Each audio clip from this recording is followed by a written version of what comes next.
ముందుకు వచ్చి ఇది నా దేవుని వర్తమానాన్ని అందిస్తారు. నేను ఈ సమయాన్ని వీటికి అందిస్తున్నాను.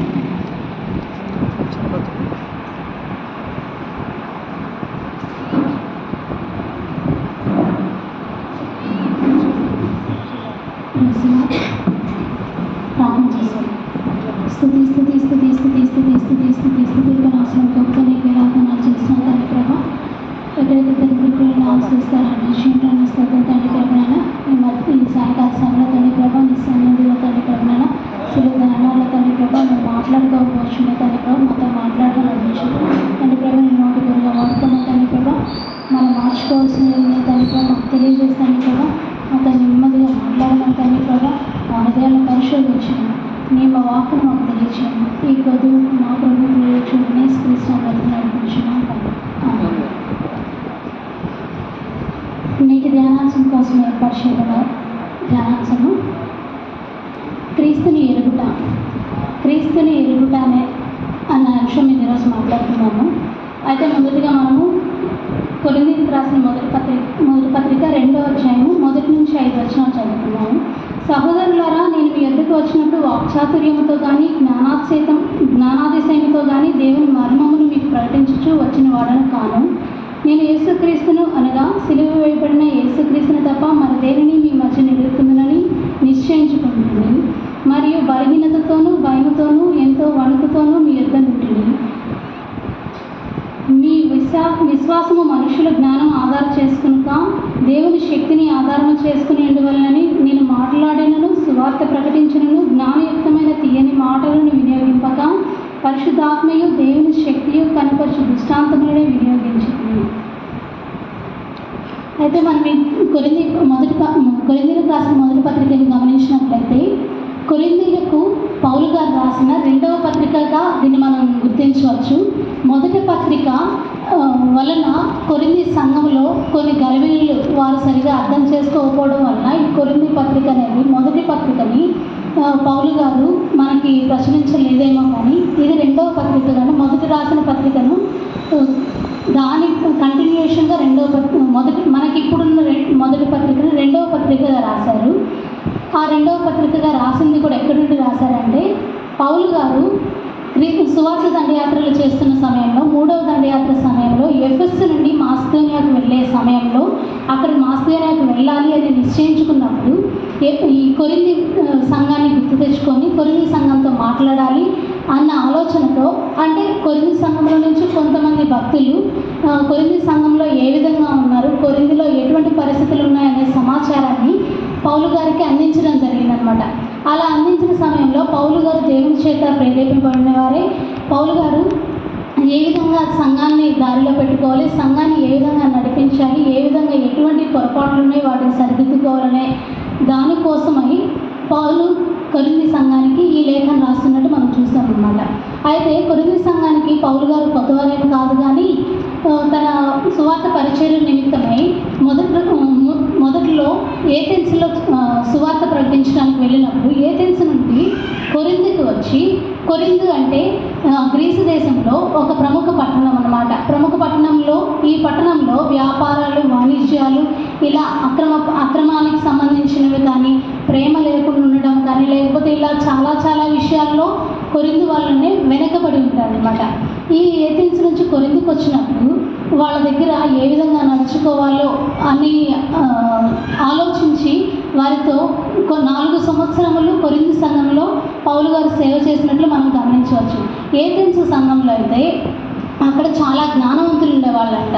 అక్కడ పౌలు గారు వాక్యం చెప్పడానికి వెళ్ళినప్పుడు, సువార్త విత్తడానికి వెళ్ళినప్పుడు ఆ సమయంలో సువార్తను కూడా తిరస్కరించే పరిస్థితిలో ఏథెన్స్ వారు ఉన్నప్పుడు కొరింథీకి పౌలు గారు వచ్చినప్పుడు పౌలు గారు చాలా భయంతో, ఇక్కడ మనము మొదటి వచనంలో చూడొచ్చు, సహోదరులారా, నేను మీ ఎద్దుకు వచ్చినప్పుడు వాక్చాతుర్యంతో కానీ జ్ఞానాతిశయంతో కానీ దేవుని మర్మమును మీకు ప్రకటించుతూ వచ్చిన వాడని కాను. అయితే మనం ఇక్కడ పౌలు గారు ఏ విధంగా సేవ చేస్తున్నారో మనం చూడొచ్చు. మనకైతే పౌలు గారి గురించి, పౌలు గారి జీవితం గురించి మనము తెలిసిన వాళ్ళమే. మొదటిగా సౌలుగా ఉన్న సమయంలో ఆయన ఎంతో ధనవంతుడై ఉండి ఆయన ఎన్నో ప్రముఖ ధర్మశాస్త్రం మొత్తాన్ని గమలీయేలు గారి పాదాల దగ్గర ఉండి మొత్తం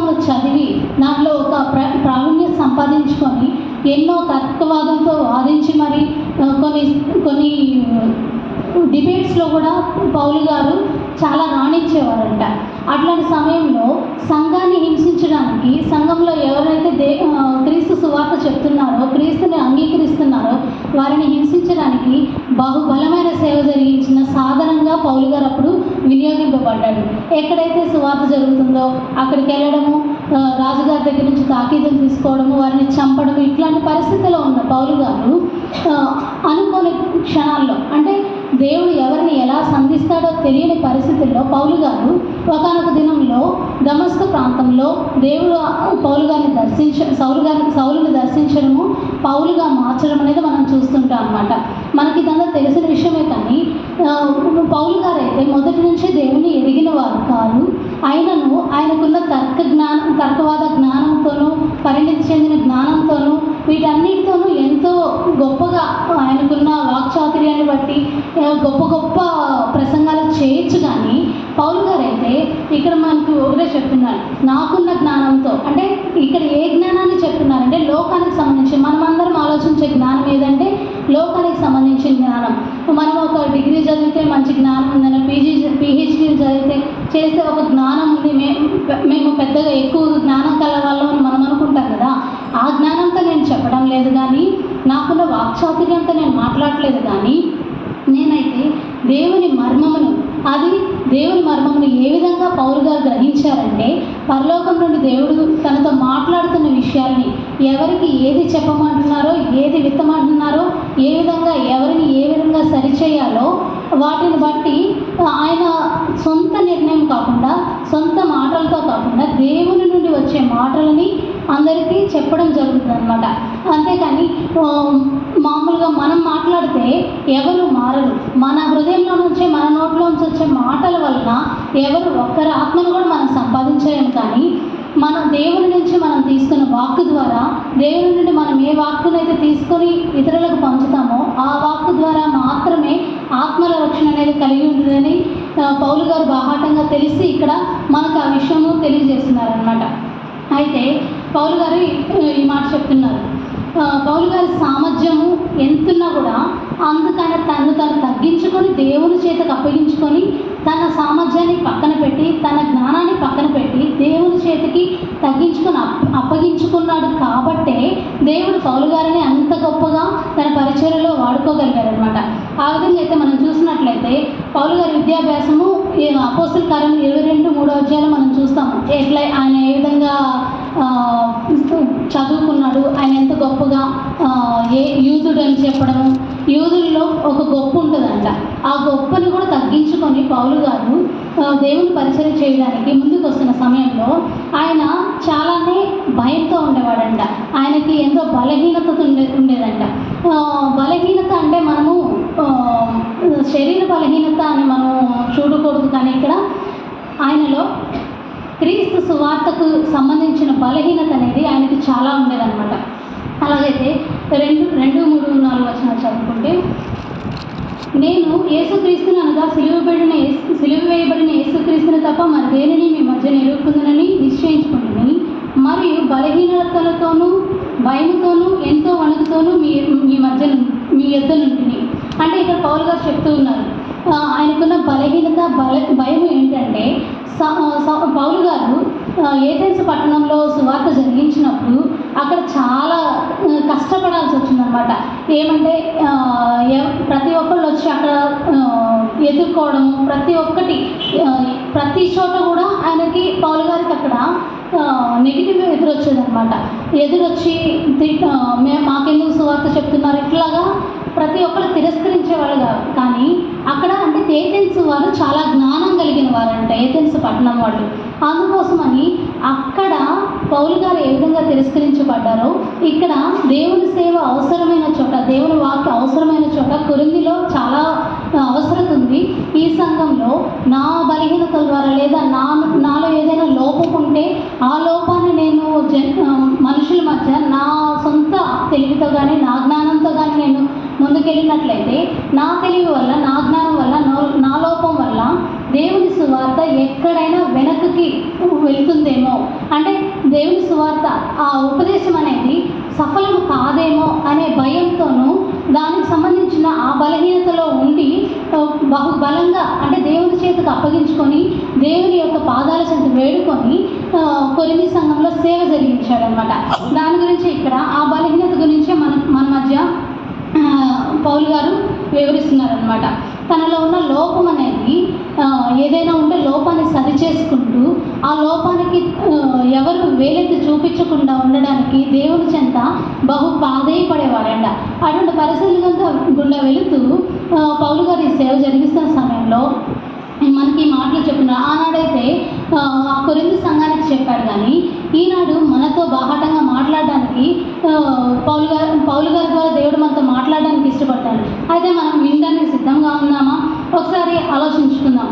అయితే మన సొంత తెలివి జ్ఞానాలను మనం ఉపయోగించుకోకూడదు. కానీ ఇక్కడ 4వ అధ్యాయం 5వ వచనం చదువుకున్నట్లయితే, మీ విశ్వాసము మనుషుల జ్ఞానం ఆధారం చేసుకునుక దేవుని శక్తిని ఆధారం చేసుకుని ఉండవల్లని నేను మాట్లాడినను సువార్త ప్రకటించినను జ్ఞానయుక్తమైన తీయని మాటలను వినియోగింపక పరిశుద్ధాత్మయు దేవుని శక్తియు కనపరచు దృష్టాంతములనే వినియోగించుకుని.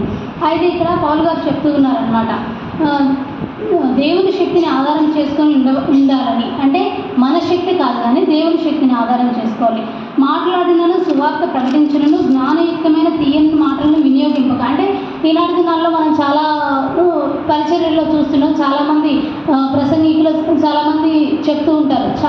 అంటే మనం ఒక సందేశం సువార్త సేవ జరిగించాలంటే ఒక సందేశంలో 2 భాగాలు ఉంటాయట. ఒకటి సందేశము, రెండోది ఆత్మశక్తి. సందేశం ఉండి కూడా ఆత్మశక్తి, దేవుని ఆత్మశక్తిని మనం కానీ పొందుకోకుండా ఆ సందేశం ఇచ్చినట్లయితే ఆ సందేశంలో నిర్జీవమైనదిగా ఉంటుంది అనమాట. ఆత్మశక్తి లేకుండా ఇచ్చే అంటే కొన్ని చోట్ల ఎలా జరుగుతుందంటే, ఈరోజు నేను కఠినంగా చెప్తే వీరు సంఘానికి రారేమో, నేను ఈరోజు కఠినంగా చెప్తే వీరు నా దగ్గరికి రారేమో, నన్ను ప్రేమించరేమో అని కొంతమంది సేవకులు కూడా ఏం చేస్తారంటే వాళ్ళ దగ్గర ఉన్న ఎంచుకున్న సందర్భాన్ని బట్టి ఆ సందేశాన్ని ఇస్తారు, కానీ గట్టిగా చెప్పరు. అది అంటే లాలన మాటలతో వాళ్ళని మభ్యపెట్టేటట్లుగా, అంటే దేవునికి ఇష్టమైన వాక్కును ఇవ్వకుండా తమ స్వంత లాభం కోసం ఆలోచించుకొని కూడా ప్రసంగాలు చేస్తూ అంటే దేవుడు సేవ చేసే వాళ్ళు ఉంటారు. కానీ అటువంటి సేవ విఫలమవుతుంది అని చెప్పడానికి ఈ మాటను ఇక్కడ పౌలు గారు మనకు తెలియజేస్తున్నారు అనమాట. అయితే జ్ఞానయుక్తమైన తీయని మాటలను వినియోగింపక పరిశుద్ధాత్మయు దేవుని శక్తియు కనబరచు దృష్టాంతములనే వినియోగించుకుని. దేవుని శక్తిని మాత్రమే నేను తీసుకొని మీ అందరితో మాట్లాడుతున్నాను అని చెప్పని కొరింథీ వారికి ఇంత గట్టిగా చెప్పడానికి కారణం ఏంటంటే, ఆ సంఘంలో కొన్ని సమస్యలు అనేవి ఈ సంఘంలో ఉన్న ఈ మొదటి 4 అధ్యాయాలు క్లోయా అని ఒక సంఘంలో ఉన్న వ్యక్తి కుటుంబం నుంచి వెళ్ళిన సమాచారం, ఆ సమాచారానికి సమాధానంగా మొదటి 4 అధ్యాయాలు అనేది మనం చూస్తాం అనమాట. ఈ మొదటి 4 అధ్యాయాల్లో వాళ్ళు కొరింథీ సంఘంలో ఎటువంటి అసమానతలు ఉన్నాయి, వాళ్ళల్లో ప్రేమ లేకపోవడము, ఇట్లాగా కొంత అతిక్రమం జరుగుతుండడము, ఇట్లాంటివన్నీ గమనించిన క్లోయా అనే కుటుంబము పౌలు గారికి సమాచారాన్ని తెలియజేస్తారు. ఆ తెలియజేసిన దానికి సమాధానంగా మీరు ఏ విధంగా ఉండాలి, నేను మీకు ఏ విధంగా బోధించాను, మీరు ఇప్పుడు ఏ విధంగా ఉంటున్నారు, మీరు మార్పు చెందాలి అని చెప్పడానికి నేను మీ మధ్య ఏ విధంగా ఉన్నాను, నన్ను పోలి మీరు నడుచుకోండి అని చెప్పడానికి ఈ మాటలు. అంటే నేను లేను కదా, నా స్థానంలో ఉండి బోధించాల్సింది మీరు, సంఘాన్ని నడిపించాల్సింది మీరు అని అర్థం వచ్చేటట్టు చెప్తున్నారు అన్నమాట. అలాగైతే పౌలు గారు ఈ సేవ జరిగిస్తూ ఉన్న సమయంలో పౌలు గారు ఇప్పుడు రెండవ వచనంలో మనం ఒక మాట చూస్తాం. నేను సిలువ వేయబడిన యేసుక్రీస్తుని తప్ప మరి దేనిని మీ మధ్య ఎరుగకుందనని నిశ్చయించుకుంటున్నాను. అంటే యేసుక్రీస్తుని తప్ప ఇంకెవరిని నేను ఎరుగుకుందును అని ఒక మాట చెప్తున్నాను అనమాట. అయితే యేసుక్రీస్తు ఎవరనే విషయం మనం ఎరిగి ఉన్నామా? మనకైతే యేసుక్రీస్తు ఎవరు అంటే రక్షకుడని, అభిషిక్తుడని, దేవుడు గొర్రెపిల్లని, ఇలా రకరకాలుగా మనమైతే వర్ణించుకోవచ్చు. కానీ యేసుక్రీస్తు ఎవరనేది మనం నిజంగా ఎరిగి ఉన్నామా అనేది మనం ఒకసారి ప్రశ్నించుకుందాం. మనము వాక్య లేఖనాల ద్వారా మనం పరిశోధించుకొని తెలుసుకోవడానికి ప్రయత్నం చేద్దాం. అలాగైతే ఇక్కడ పౌలు పరిజ్ఞానం గురించి కాదు, కానీ యేసుక్రీస్తు అని పౌలు ఎవరైనా ఎరుగున్నారో దాన్ని బట్టి మనం ముందుకు వెళ్ళడానికి ప్రయత్నం చేద్దాం. అలాగైతే మనము మన జీవితాంతంలో అంటే మనం ఇంతవరకు పెరిగిన దాంట్లో మన సిచ్యువేషన్స్లో మన దేవుణ్ణి ఏ విధంగా ఎరుగున్నాం. మొదటిగా మనమైతే మన తరతరాలుగా మన ఫ్యామిలీ బ్యాక్గ్రౌండ్ నుంచో, మన చిన్నప్పటి నుంచి వినేదాన్ని బట్టో, మన కుటుంబాల్లో మన తల్లిదండ్రులు చెప్పేదాన్ని బట్టో, సంఘంలో వాక్యం వినేదాన్ని బట్టో, ఇట్లాగా బయట వాక్యాలు వినడము, పరిచర్యలో వినడం, ఇట్లాంటి వినడం ద్వారా యేసుక్రీస్తు ప్రభుల వారిని మనము ఎరిగి ఉంటామన్నమాట. అదైతే నామమాత్రంగా ఈ లోకంలో పేరుకే ఎరిగి ఉండడం అన్నమాట. మరొకటి చూస్తే మనము బైబిల్ చదవడం ద్వారా యేసుక్రీస్తు ప్రభుల వారిని ఎరిగి ఉండడం అన్నమాట. బైబిల్ చదవడం ద్వారా యేసుక్రీస్తు ప్రభుల వారు ఏమై ఉన్నారో మనం తెలుసుకోగలుగుతాం. అలాగా ఒక థియరిటికల్గా అంటే మనం చదవడం ద్వారా నేర్చుకున్న జ్ఞానము మనకి ఏ విధంగా ఉపయోగపడుతుందంటే బైబిల్ జ్ఞానాన్ని సంపాదించుకొని దేవుణ్ణి ఎరగడం వరకు మాత్రమే ఉపయోగపడుతుంది. కానీ మరి మన ఆత్మీయ జీవితంలో అది ఇంకో ముందుకు ఒక అడుగు వేయగలిగితేనే ఆ జ్ఞానం అనేది మనం ఉపయోగించుకోవాలి. అలాగైతే మనము ఇక్కడ మనము క్రీస్తు ప్రభుల వారి ఎరుగులు కొంతమందిని చూద్దాము. ఎవరంటే మనకు ముందుగానే పాత నిబంధన కాలంలో చూస్తే ప్రవక్తలు చాలామంది క్రీస్తును చూడకపోయినను క్రీస్తును చూసి ఆత్మీయ క్రీస్తును చూసిన వారే క్రీస్తు ఇలా జన్మిస్తాడు, క్రీస్తు ఇలా వస్తాడు, ఇలా మరణిస్తాడు అని తండ్రి యొక్క ఆత్మ ద్వారా ప్రేరేపింపబడిన వారే మనకి తెలియజేస్తున్నారనమాట. అలాగైతే క్రీస్తు ప్రభుల వారు పుట్టినప్పుడు గొల్లలు, జ్ఞానులు, హేరోదు వీరందరూ ప్రభువుని ఎరిగిన వారు. గొల్లలు రక్షకునిగా అంగీకరించారు, ఎరిగారు. జ్ఞానులు రాజుగా ఎరిగారు, హేరోదు ఒక శత్రువుగా ఎరిగారు అనమాట. అలాగైతే సున్నతి చేయడానికి దేవాలయానికి 8వ రోజు తీసుకొచ్చినప్పుడు సుమయోను ఆత్మీయ పరవశుడై ఆయన క్రీస్తు ప్రభువుల వారు ఇతనే ముందు రాబోయే పరిస్థితులను బట్టి ఆయన పరిశుద్ధ ఆత్మతో అక్కడ ప్రవచిస్తున్నాడు అనమాట. రాబోవాడు ఇతనే అని చెప్పని ఈ గురించి యేసుక్రీస్తు ప్రభుల వారి గురించి ఎరిగి ప్రవచిస్తున్నారు అనమాట. అలాగైతే ప్రధాన యాజకులు, శాస్త్రులు, పరిసయ్యులు అందరూ కూడా యేసుక్రీస్తు ప్రభుల వారు మెస్సయ్యగా రాబోయే యేసుక్రీస్తు మెస్సయ్యగా యాక్సెప్ట్ చేయలేదు. కానీ యేసుక్రీస్తు ఒకళ్ళు ఉన్నారు, ఆయన ఈ లోకంలో మన మెస్సయ్యకు వ్యతిరేకంగా కార్యం జరిగిస్తున్నాడు అని యేసుక్రీస్తు ప్రభుల వారిని వారు కూడా ఎరుగున్నారు. అయితే శిష్యులు కూడా యేసుక్రీస్తు ప్రభువుల వారితో ఆయనతో తిరుగుతూ ఆయన 3.5 సంవత్సరము సేవ జరిగిస్తున్న సమయంలో కూడా శిష్యులందరూ ఎరిగారు. అలాగే బాప్తిస్మిచ్చి యోహాన్ అయితే ఆయన దేవుని గొర్రెపిల్ల అని చెప్పడానికి ఈయన చూడగానే యేసుక్రీస్తు ప్రభువుల వారు రాగానే చూసి లోకపాపమై దేవుని గొర్రెపిల్ల అని క్రీస్తుని ఎరిగిన వాడుగా చెప్తున్నారు అనమాట. అలాగైతే శిష్యులు కూడా ఆయన్ని దగ్గరగా ఉండి ఆ 3.5 సంవత్సరం సేవా పరిచర్యలో ఆయన చేసిన అద్భుతాల ద్వారా కానీ ఆయనకు దేవుని కుమారుడని తెలుసుకున్నారు. ఆయన దేవుని రాజ్యాన్ని స్థిరపరచడానికి వచ్చాడు, ఈ శిలువ కార్యం జరిగించడానికి వచ్చారని వాళ్ళ మనసులో తెలుసుకున్నవారు. కానీ వారిలో కూడా కొందరు తప్పిపోయారు. దేవునితో తిరిగి దేవునితో ఉండిన వారు కూడా కొంతమంది తప్పిపోయినట్టు మనం చూస్తున్నాం. అలాగైతే ఇక్కడ మనం పౌలు గారిని చూసినట్లయితే పౌలు గారు మొదటి నుండి క్రైస్తవుడిగా లేడు, కానీ మధ్యలో క్రైస్తవుడిగా వచ్చినా కూడా ఈ మొత్తానికి ఒక అపోస్తలులు అన్న పేరుకి సార్థకత తేవడానికి ఒక సాధనంగా ఉపయోగపడిన పౌలు గారు మధ్యలో క్రీస్తుని ఎరిగి ఆయన ప్రేమను అందరికీ పంచడానికి ఒక దేవుడు వదిలిన ఒక బాణంలాగా పనిచేశారనమాట. అలాగైతే అపోస్తలులు అని మొత్తం 12 మంది అపోస్తలులు అనే ఒక పేరులో పౌలు గారు కూడా తనకున్న నమ్మకత్వాన్ని బట్టి తనకున్న ఆశను బట్టి దేవుడు హెచ్చించగలిగాడనమాట. అలాగైతే పిలాతు కూడా దేవుని సిలువ వేసే సమయంలో అంటున్నాడు, ఈయన ఏ దోషము లేదు అని. పిలాతు కూడా దేవుని గురించి ఎరిగి అక్కడ సాక్ష్యం ఇస్తున్నాడు అనమాట. ఆ సాక్ష్యం ఇస్తున్నప్పుడు మనం ఏ విధంగా దేవుని గురించి సాక్ష్యం ఇస్తున్నాం, మనల్ని మనం ఒకసారి పరిశీలించుకుందాం. అయితే మనము ఏ విధంగా క్రీస్తుతో ఉంటున్నాము, బైబిల్ ద్వారా చదవడం ద్వారా దేవుని తెలుసుకున్నాం కదా. ఆ తర్వాత మనము చదివిన బైబిల్ చదువుతూ దేవుడి గురించి తెలుసుకొని క్రీస్తుని మన సొంత రక్షకంగా అంగీకరించి దేవుడిని తెలుసుకున్నామా? అంగీకరించి సొంత రక్షకంగా అంగీకరించి విడిచిపెట్టడం కాదు, కానీ మన జీవితంలో దేవుడు మనకిచ్చిన ఆ రక్షణను స్థిరపరచుకుంటూ బాప్తిస్మంలో సాక్ష్యం ఇస్తూ దేవునికి బాప్తిస్మం ద్వారా దేవుని ఎరిగి ఉన్నామా? ఆ బాప్తిస్మం అంటే మనం బాప్తిస్మం తీసుకున్నాము, బైబిల్లో ఉంది కదా, నమ్మి రక్షింపబడి బాప్తిస్మం తీసుకున్న వాళ్ళందరూ పరలోక రాజ్యాన్ని చేరుతారు. అంటే బాప్తిస్మం అనేది ఒక పరలోక రాజ్యానికి ఒక టికెట్ అని మనము ఆలోచిస్తున్నామా? అయితే కాదు, కానీ బాప్తిస్మం అనేది ఒక గుర్తు మాత్రమే. బాప్తిస్మం తర్వాత మన సొంత రక్షణను మనము కొనసాగించలేనట్లయితే మనకు ఆ టికెట్ క్యాన్సిల్ టికెట్ అవుతుంది. అంటే మనం ఎంత బాప్తిస్మం తీసుకుని ఎంత సీనియర్ మనము బ్యాప్టైజ్డ్ పర్సన్స్ అయినా కూడా మనం అక్కడ వెనక్కి తిరిగి రావాల్సిన పరిస్థితి.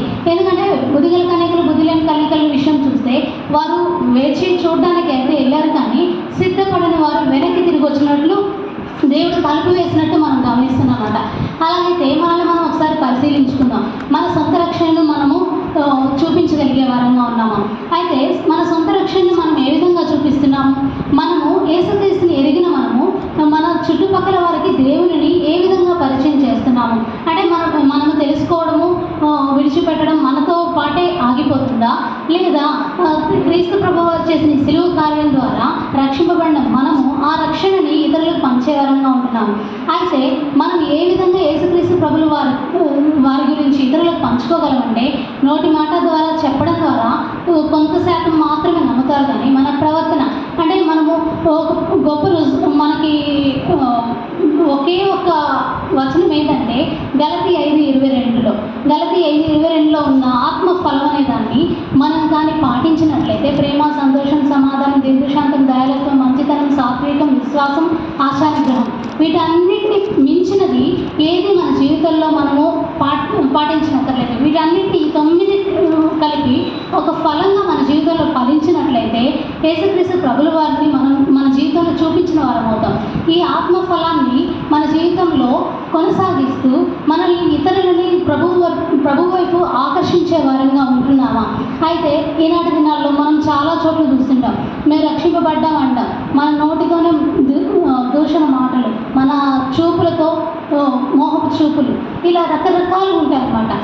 అంటే మనల్ని మనం పరిశీలన చేస్తున్నాం. వీటిలో ఏదైనా చూపు ద్వారా కానీ, నడత ద్వారా కానీ, నోటి మాట ద్వారా కానీ, లేదా ఇంకే రకంగా కానీ మనము తప్పిపోతూ దేవునికి అవమానకరంగా, అంటే క్రీస్తు ప్రభువు గారు కూడా ఒక మాట చెప్తున్నారు, ఇందుని బట్టే కదా నా నామము అన్ని జనుల మధ్య అవమానపరచబడుతుంది అన్నారు. అటువంటి స్థితిలో మనం ఉన్నామా?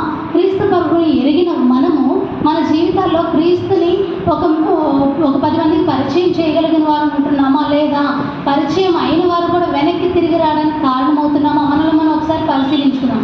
అయితే క్రీస్తు ప్రభువుల వారు ఏ విధంగా మనం క్రీస్తుని ఎరుగున్నామో ఒకసారి మనల్ని పరిశీలించుకొని మనం ముందుకు వెళ్ళాల్సిన వారంగా ఉంటున్నాం. అయితే ఇతరుల్ని ఆకర్షించగలిగిన దేవుని ప్రేమ మనలో ఉందా? దేవుని సమాధానం మనలో ఉందా? దీర్ఘశాంతం మనలో ఉందా? అయితే మనమైతే ఏ క్వాలిటీని ఒక్కటి మిస్ అయినా కూడా అక్కడ మనకి ఇంటి మార్పు పడుతుంది. ఏమంటే దీనిని మిస్ చేశారు అన్నట్లుంటుంది అనమాట. అలాగైతే ఈ సమయంలో మనల్ని మనం ప్రశ్నించుకుందాం. డెసిషన్ అనేది ప్రభువుల వారు మనకే అప్పగించారు. నిర్ణయం మీరు తీసుకోండి అంటారు. ఏ విధంగా ఉందో ఆనాడు శాస్త్రులు పరిశీలలాగా మాటకు మాత్రమే యేసు అని తెలిసిన వారుగా ఉందామా? లేక శిష్యుల్లాగా ఆయన కార్యాలు చూస్తూ ఆయనతో తిరిగి ఆయన మధ్య తిరిగి ఆయనని వెంబడించిన తర్వాత ఆయన ప్రభువుల వారు మరణించాక ఆ సువార్తను మర్చిపోయి మరలా వెనక్కి వెళ్ళి వారి పనుల్లో కొనసాగిన శిష్యుల వల్ల ఉందామా? లేదా అపోస్తులుగా నిలవబడిన వారు ఏ విధంగా అయితే దేవుని సేవ జరిగిస్తూ దేవునిలో బలంగా వాడబడుతూ ప్రపంచం మొత్తానికి దేవుని సువార్తను అందించి ఆయన్ని ఎరిగిన విషయాన్ని నలుగురితో పంచుకొని దేవుని సేవ జరిగించడానికి ఒక మెట్టు ముందుకు వెళ్ళారు కదా, ఆ విధమైన ఎరిగిన వరంగా మనం ఉంటామా? ఒకసారి మనల్ని మనం పరిశీలించుకున్నాం. అయితే ఈరోజు దేవుడు పిలిపిస్తున్నాడు. మనము ఆయన ఎరిగి ఆయన సేవ చేయడానికి మనం ముందుకు వెళ్ళిన వాళ్ళమైతే ఆయనలో ముందుకు వెళ్ళడానికి దేవుడు నడిపించడానికి సిద్ధంగా ఉన్నాడు. అడుగుడి మీకు ఇస్తానంటున్నాడు. ఈ క్షణంలో మనం అడిగినట్లయితే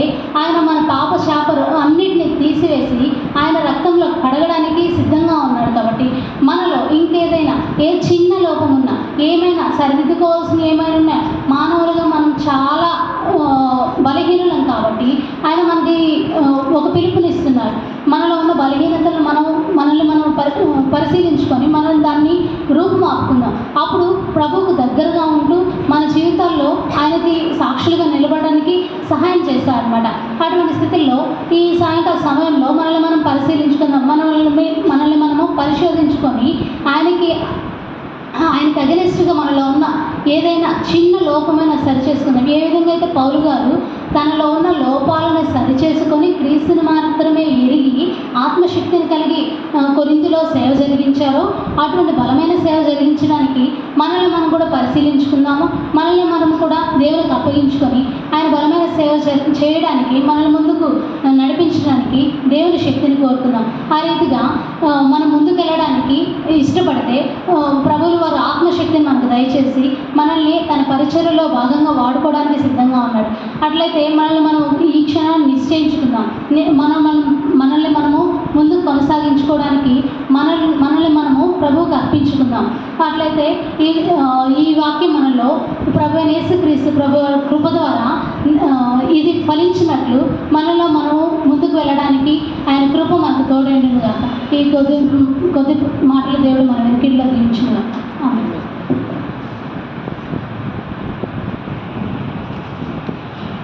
మంచిది.